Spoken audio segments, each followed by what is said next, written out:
Hey everybody, welcome to the Steelfist podcast. Today we're going over Steelfist Avalanche, which is taking place on January 18th, just under a week from today.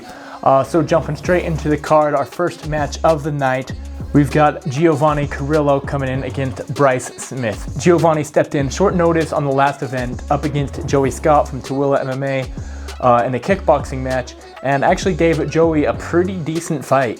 Giovanni's just tough. He's a slugger. He went in there, I believe he even was able to score a knockdown. I held Joey in pretty high standing, so for Giovanni to be able to come in and perform the way that he did up against somebody that's at Joey's level was phenomenal. So I'm super excited just to see how his career advances, and he has this MMA fight up against Bryce Smith. Bryce Smith, independent with a record of 1-2. He's had 3 fights, all of them over pretty quickly in the first round. He's just scrappy, independent fighter. His one finish was over a pretty good fighter, where he was able to get him with a rear naked choke. And fighting these independent guys, there's a lot of unorthodox stuff that they do that Giovanni is going to have to be prepared for. Bryce Smith is going to adapt. Hopefully we get to see a little bit more of him on the feet. I'm excited to see how this one plays out. Bryce Smith, all of his fights have gone to the ground pretty quickly. Hopefully we get to see a little bit more in the stand-up from both of these guys, just because I know that Giovanni is a lot of fun on the feet. Moving on, we've got Justin Frady coming in against Julian Plaza.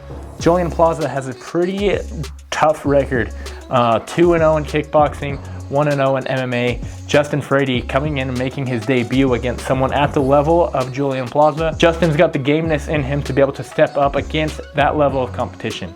Julian Plaza, another phenomenal striker.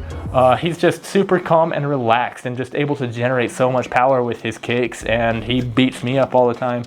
And we have also seen in his MMA bout, he was able to get the takedown and get the submission pretty quickly. So Julian Plaza also has the ground capabilities. Justin Frady, we don't know much about him. His brother, Talos Frady, is another independent fighter that comes in from time to time, who seems to prefer the striking, so maybe we get a bit of a stand-up match. Someone who I'm assuming is going to be a little unorthodox like Justin can present different issues for Julian to have to deal with. So that is something that we're gonna have to look out for. Moving on, we've got Jaden Burrow coming in against William Carasoza. William Carasoza, representing Cache Valley MMA, made his debut back in August with Crown Fighting Championship, and now is stepping in once again. He lost a split decision back then. Knowing Cache Valley MMA, they have a super good ground program. I personally don't know much about William's background or what he brings to the table. And Jaden Burrow, he is one of my students over at Empower Fitness. I try to train my guys based off of what natural tendencies come to them. So if they're more of a wrestler, we're focusing on wrestling. I feel like we have pretty good well-roundedness when it comes to mixed martial arts, rather than specializing in one aspect or another. We just got Jake Paul from Snake Pit MMA to come into our gym and start coaching them on some more technical details just to help sharpen up the team. And so Jaden Burrow coming out here, he's been training with me for about a year on and off.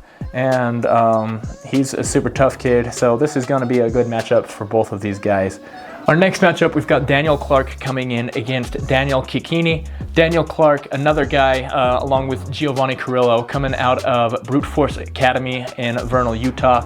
I was able to go down there and train with him a little bit. I like their team. They're all fun people. Dalton Clark, 1-0 off of a first-round knockout, so he's got the power inside of him. Daniel Kikini, we don't know anything about. We haven't seen him. However, I believe he's one of Zeke Latu's guys. Training with him a lot one-on-one. Training down there at 4-7 Academy with Rad Martinez. So he's been surrounding himself by some pretty high-level guys.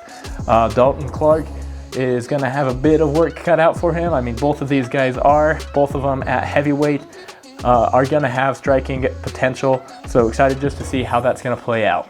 Moving on, we've got Mason Hansen up against Aiden Robinson.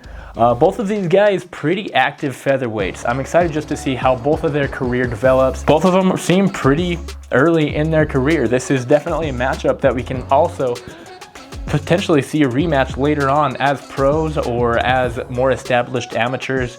Both of them have slick jiu-jitsu. Aiden Robinson 2-0, and Mason Hansen with a record of 1-1, where he was able to secure a pretty late finish in his last go-around. Both of these guys have super similar styles. Aiden Robinson coming from a Muay Thai and wrestling background. Mason Hansen, his style seems to be more like Taekwondo and Jiu-Jitsu, but they both have the well-roundedness. I'm excited as a fan just to watch this fight and see how it plays out.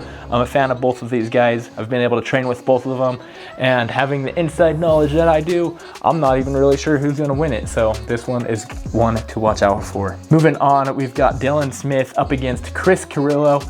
So Smith and Carrillo again later in on the card. Dylan Smith, he was away for about 9 years now, returned back in August.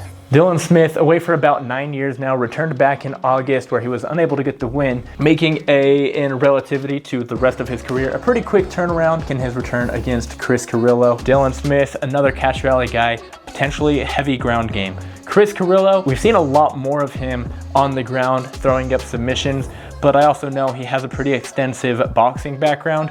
So Chris has the capability to go on the ground, keep it up on the feet. Dylan Smith, I don't know much about him because it's been so long since we've seen him compete. He could have completely rerounded his game. Just knowing Dylan Smith's team and looking at his record, seems like he has the capability to handle himself on the ground better than most of Chris Carrillo's previous opponents has. But Chris Carrillo hopefully will be able to show a bit more in the stand-up. I know that he has a ton of power in his striking. I also know that Dylan Smith, coming from Cache Valley, probably gets rounded with Mauro Gutierrez, who's a phenomenal striker. So these guys both are well-rounded, and this one is going to be a fun fight to watch out for. Next up, we've got Nick Jackson coming in against Linnell Woodhouse. Nick Jackson, I believe, is independent, coming off of a knockout loss back in March, and Linnell Woodhouse coming off of a pretty quick submission win just a few months ago. Nick Jackson stepping in on short notice, Linnell Woodhouse being willing to come up a weight class. Both of these guys have submission capabilities we've seen in their wins, and they're both tough, scrappy fighters on the feet. I'm currently uncertain if Nick Jackson has been with the gym training and just sharpening up his tools, or what adjustments he's made since his previous fight. But Linnell Woodhouse, I always see him at the gym, I always see him in the gym training, or I see him up at Memento Mori, where they've got some pretty solid fighters and pretty good striking. Next, we've got Micah Murdoch coming in against Caleb Jordan. Caleb Jordan, another Colossal Fight Company, 2-0, both by submission. Then Micah Murdoch coming off of a loss to Walker Pelto, who we saw go 3-0 pretty cleanly before competing for the title.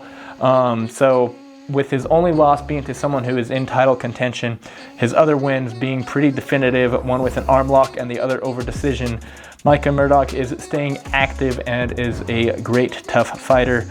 And as of for Caleb Jordan, we haven't seen him tested much with his submission skills, and Colossal Fight Company just in general, super good submission. With the grappling credentials that both of these guys have, really curious as to how this one's gonna play out, if it's gonna be on the ground a lot more, or if they're going to try and test each other's striking.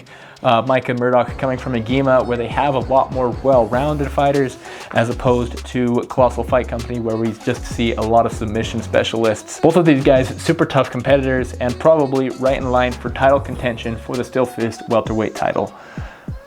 Moving on, we've got one of the fights that I'm most looking forward to, Daniel Salas coming in against Donnie Ferris. Daniel Salas taking a bit of time away, but now he's returned. He trains with Fight City. Donnie Ferris coming off of a loss to David Than.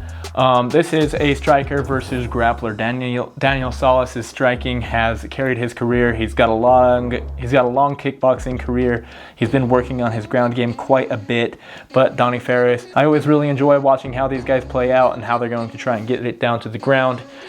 We haven't seen much takedown defense off of Daniel Salas. I believe there was a little bit in his previous fight. Both of these guys have their paths to victory, and I believe that the winner of this fight will probably fight David Than for the 155-pound amateur title. Next, we got Jordan Gonzalez coming in against Daniel Martinez.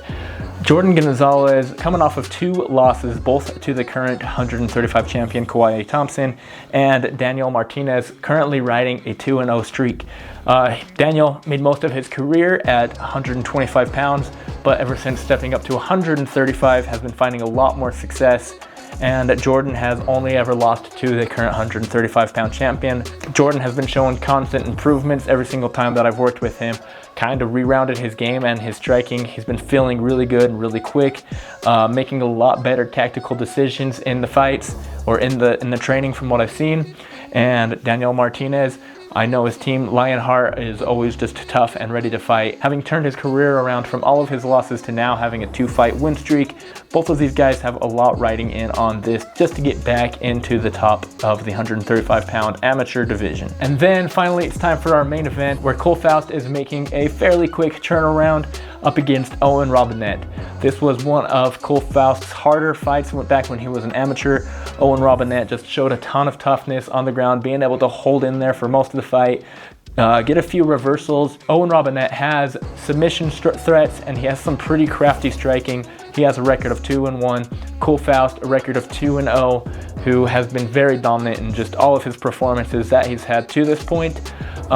He was able to hold Owen down a lot during their last fight, and the only difference between that and coming in now, besides the skill increase both of them have most likely undergone over the past time, is now, while holding top position, Cole's going to have the ability to deal a lot more damage with elbows. So Owen probably is going to be a lot less willing to sit on the bottom as much as he did in his last fight. Hopefully we're going to see a lot more fun scrambles between these two. This one's going to be a fun rematch with these guys having as much experience, 5 rounds in the amateur scene, 15 minutes of experience with each other already. How they're going to come in and perform in their next matchup. This is the main event for Steelfist Avalanche, taking place on January 18th. Thank you all for watching, and I will see you after the fights for the Steelfist recap.